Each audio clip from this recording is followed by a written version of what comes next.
안녕하세요. 법무법인 성지파트너스입니다. 오늘은 가짜뉴스 처벌 위기에 놓였을 때 해결 방법에 대해 말씀드리겠습니다. 가짜뉴스 처벌 위기 본격화.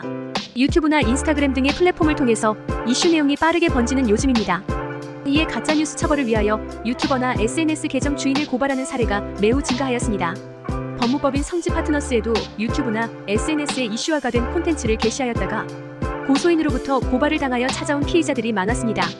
사안을 검토한 후 명예훼손이 성립되지 않는 경우에는 대응을 하여 무죄를 받았습니다.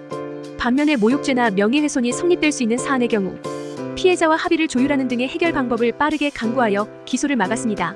가짜뉴스 처벌 위기에 놓였다면 먼저 사안을 심각하게 받아들이고 형사 전문 변호사를 통해서 법적 검토를 신속히 받아보는 것이 중요한 시국입니다. 사이버레카 유튜버 1억 원 손배소 패소 소식. 최근에 여성 아이돌이 소속되어 있는 대형 소속사에서 유튜브에 가짜뉴스 영상을 게시하는 사이버레카 유튜버에게 1억 원 상당의 손해배상 소송을 제기하였습니다. 이에 해당 유튜버는 패소하여 여성 아이돌에게 1억 원을 지급하라는 판결을 받았습니다. 여러 기사에 따르면 운영자가 변론을 하지 않아 소속사 측의 주장이 그대로 인정되었다고 합니다. 이에 여러 소속사에서도 소속된 연예인을 루머로부터 보호하기 위하여 고소를 연이어 진행할 것이라는 움직임이 예측되고 있습니다.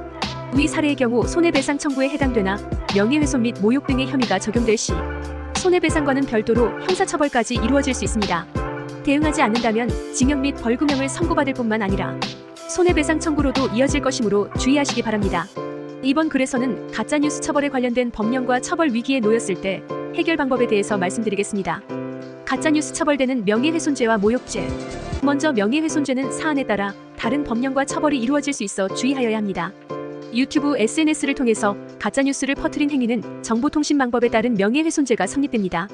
이번 죄는 형법에 따른 명예훼손죄보다 처벌 수위가 더 높은데요.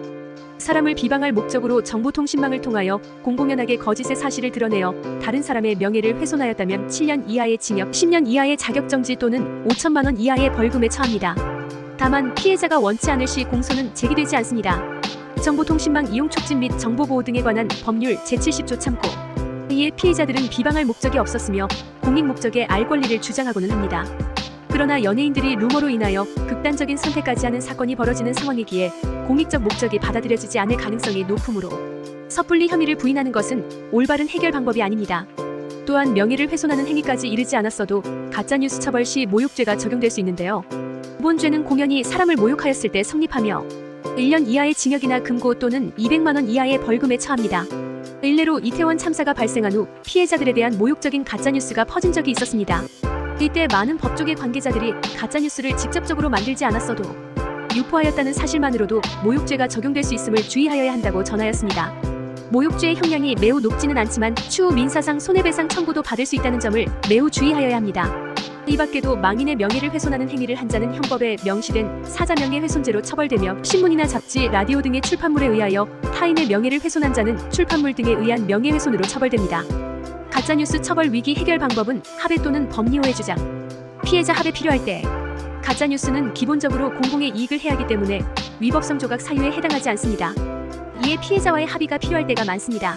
하지만 피해자에게 직접적으로 연락을 한다면 2차 가해로 오인을 받아 가중 처벌을 받을 수도 있어 주의하여야 합니다. 최대한 대리인을 통하여 피해자와 소통하여야 합니다. 이에 형사 전문 변호사는 구체적인 사안에 맞춘 합의 내용을 도출할 수 있으므로 조력을 받는 것이 좋습니다. 법리호의 주장이 필요할 때. 명예훼손죄가 성립하기 위해서는 피의자가 공연히 어떠한 사실을 적시하였고 그 사실로 인하여 사회적 평가가 저하되는 결과가 있었어야 합니다. 하지만 유튜브나 SNS 플랫폼에서 가짜뉴스에 해당하는 콘텐츠를 게시하였다고 하더라도 그 피해자가 누구라고 특정하기 어려운 사안의 경우 명예훼손이 성립되지 않습니다. 일례로 저희 법인에서 가짜뉴스 처벌 위기를 해결한 방법은 의뢰인의 게시글이 피해자를 특정하지 않았으므로 혐의가 성립되지 않은 점을 입증한 것입니다. 결국 해당 사례의 의뢰인은 무죄 판결을 받았습니다. 하지만 이 부분은 명예훼손 법리에 대한 전문가의 검토가 필요하여야 도출할 수 있는 결과인데요. 쉽게 해결될 수도 있는 문제일 수도 있습니다. 꼭 전문가에게 자문을 받아본 후에 행동하시기 바랍니다. 이상 법무법인 성지파트너스였습니다. 감사합니다.